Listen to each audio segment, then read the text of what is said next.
Hello, everyone.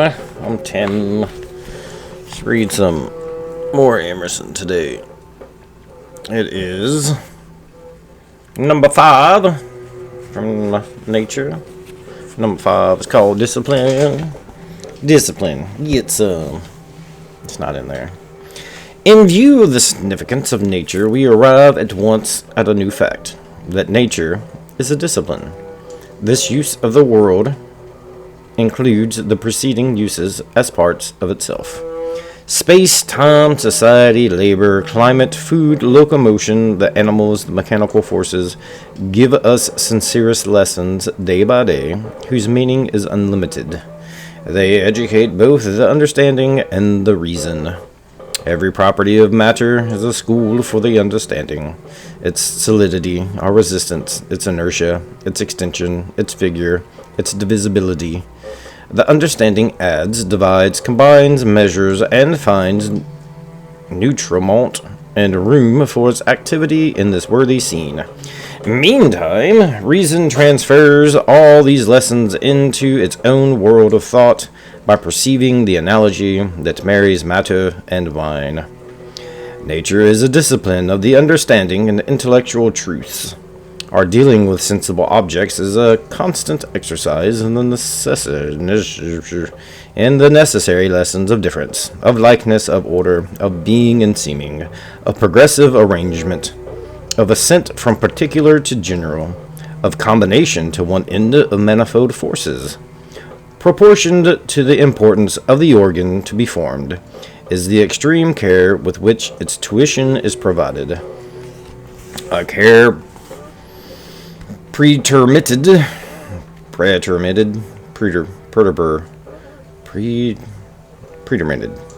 in no single case.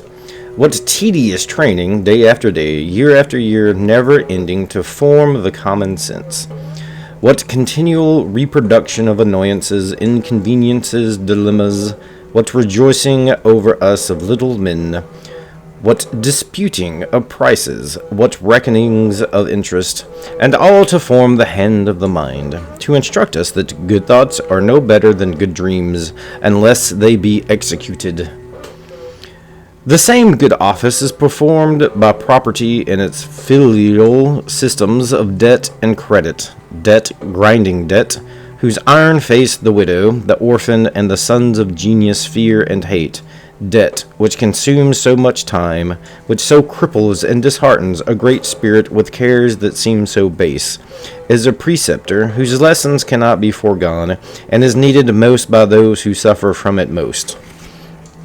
Moreover, property, which has been well compared to snow, if it fall level today, it will be blown into drifts tomorrow, is the surface action of internal machinery, like the index on the face of a clock. Whilst now it is the gymnastics of the understanding, it is hiving in the foresight of the spirit, experience in profounder laws. The whole character and fortune of the individual are affected by the least inequalities in the culture of the understanding, for example, in the perception of differences. Therefore space, and therefore time, that man may know that things are not huddled and lumped, but sundered and individual. A bell and a plough have each their use, and neither can do the office of the other. Water is good to drink, coal to burn, wool to wear, but wool cannot be drunk, nor water spun, nor coal eaten. The wise man shows his wisdom in separation, in gradation, and his scale of creatures and of merits is as wide as nature. The foolish have no range in their skill, but suppose every man is as every other man. What is not good they call the worst, and what is not hateful they call the best. In like manner, what good heed nature forms in us. She pardons no mistakes, her yea is yea, and her nay, nay. The first steps in agriculture, astronomy, zoology, those first steps which the farmer, the hunter, and the seller take, teach that nature's dice are always loaded, that in her heaps and rubbish are concealed sure and useful results. How calmly and genially the mind apprehends one after another the laws of physics, What noble emotions dilute the mortal as he enters into the councils of the creation, and feels by knowledge the privilege to be. His insight refines him, and us too, sure. His insight refines him. The beauty of nature shines in his own breast. Man is greater than he can see this, and the universe less, because time and space relations vanish as laws are known. Here again, we are impressed and even daunted by the immense universe to be explored. What we know is a point to what we do not know. Open any recent journal of science and weigh the problem suggesting... Open any recent journal of science and weigh the problems suggested concerning light, heat, electricity, magnetism, physiology, geology, and judge whether the interest of natural science is likely to soon be exhausted. Sure, that works. Passing by many particulars of the discipline of nature, we must not omit to specify two. The exercise of the will, or the lesson of power, is taught in every event, from the child's successive possession of his several senses up to the hour when he saith, "Thy will be done." He is learning the secret that he can reduce under his will not only particular events, but great classes, nay, the whole series of events, and so conform all facts to his character. Nature is thoroughly mediate. It is made to serve. It receives the dominion of man as meekly as the ass on which the Savior rode. It offers all its kingdoms to man as the raw material which he may mold into what is useful. Man is never weary of working it up. He forges the subtle and delicate air into wise and melodious words, and gives them wing as angels of persuasion and command. One after another, his victorious thought comes up with and reduces all things, until the world becomes at last only a realized will, the double of the man. 2. Sensible objects conform to the premonitions of reason and reflect the conscience. All things are moral, and in their boundless changes have an unceasing reference to spiritual nature. Therefore is nature glorious with form, color, and emotion, that every globe in the remotest heaven, every chemical change from the rudest crystal up to the laws of life, every change of vegetation from the first principle of growth in the eye of a leaf to the tropical forest and antediluvian coal mine, every animal function from the sponge up to Hercules shall hint or thunder to man the laws of right and wrong, and echo the 10 Commandments. Therefore is nature ever the ally of religion, lends all her pomp and riches to the religious sentiment. Prophets and priests, David, Isaiah, Jesus, have drawn deeply from this source. This ethical character so penetrates the bone and marrow of nature as to seem the end for which it was made. Whatever private purpose is answered by any member or part, this is its public and universal function, and is never omitted. Nothing in nature is exhausted in its first use. When a thing has served an end to the uttermost, it is wholly new for an ulterior service. In God, every end is converted into a new means. Thus the use of commodity, regarded by itself, is mean and squalid. But it is to the mind and education and the doctrine of use, namely, that a thing is good only so far as it serves, that a conspiring of parts and efforts to the production of an end is essential to any being. The first and gross manifestation of this truth is our inevitable and hated training in values and wants in corn and meat. It has already been illustrated that every natural process is a version of a moral sentence. The moral law lies at the center of nature and radiates to the circumference. It is the pith and marrow of every substance, every relation, and every process. All things with which we deal preach to us. What is a farm but a mute gospel? The chaff and the wheat, weeds and plants, light, rain, insects, sun. It is a sacred emblem from the first furrow of spring to the last stack which the snow of winter overtakes in the fields. But the sailor, the shepherd, the miner, the merchant, in their several resorts, have each an experience precisely parallel and leading to the same conclusion, because all organizations are radically alike. Nor can it be doubted that this moral sentiment, which thus scents the air, grows in the grain, and impregnates the waters of the world, is caught by man and sinks into his soul. The moral influence of nature upon every individual is that amount of truth which it illustrates to him. Who can estimate this? Who can guess how much firmness the sea-beaten rock has taught the fisherman? How many tranquility has been reflected to man from the azure sky, over whose unspotted deeps the winds forevermore drive flocks of stormy clouds, and leave no wrinkle or stain? How much industry and providence and affection we have caught from the pantomime of brutes! What a searching preacher of self-command is the varying phenomena of health!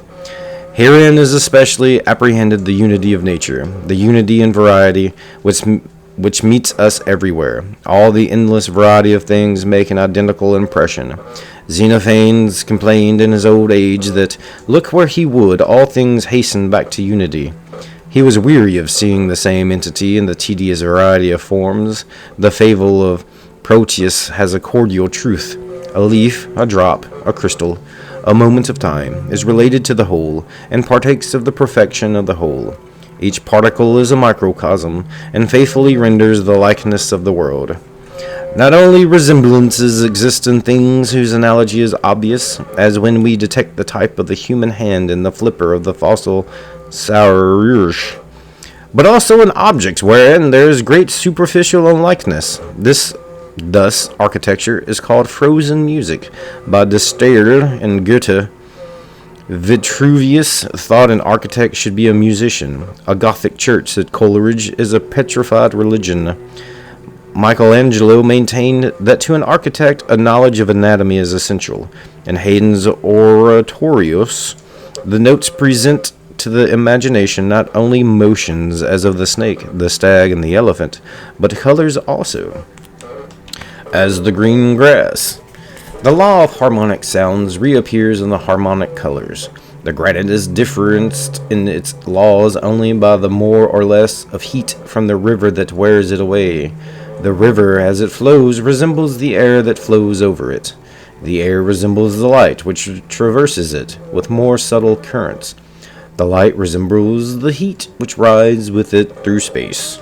Each creature is only a modification of the other. The likeness in them is more than the difference, and their radical law is one and the same.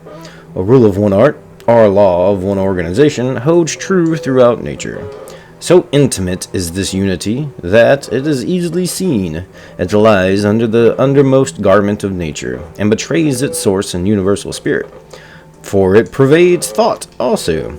Every universal truth which we express in words implies or supposes every other truth. Omne verum vero consonat. It is like a great circle on a sphere, comprising all possible circles, which, however, may be drawn and comprise it in like manner. Every such truth is absolute in eons, seen from one side, but it has innumerable sides. The central unity is still more conspicuous in actions. Words are finite organs of the infinite mind. They cannot cover the dimensions of what is in truth. They break, chop, and impoverish it. An action is the perfection and publication of thought. A right action seems to fill the eye and to be related to all nature. The wise man, in doing one thing, does all, or, in the one thing he does rightly, he sees the likeness of all which is done rightly. Words and actions are not the attributes of brute nature. They introduce us to the human form, of which all other organizations appear to be degradations. When this appears among so many that surround it, the spirit prefers it to all others. It says, "From such as this have I drawn joy and knowledge, and such as this have I found and beheld myself. I will speak to it. It can speak again. It can yield me thought already formed and alive." In fact, the eye, the mind, is always accompanied by these forms, male and female, and these are incomparably the richest informations of the power and order that lie at the heart of things. Unfortunately, every one of them bears the marks as of some injury, is marred and superficially defective. Nevertheless, far different from the deaf and dumb nature around them, these all rest like fountain pipes on the unfathomed sea of thought and virtue whereto they alone, of all organizations, are the entrances. It were a pleasant inquiry to follow into detail their ministry to our education, but where would it stop?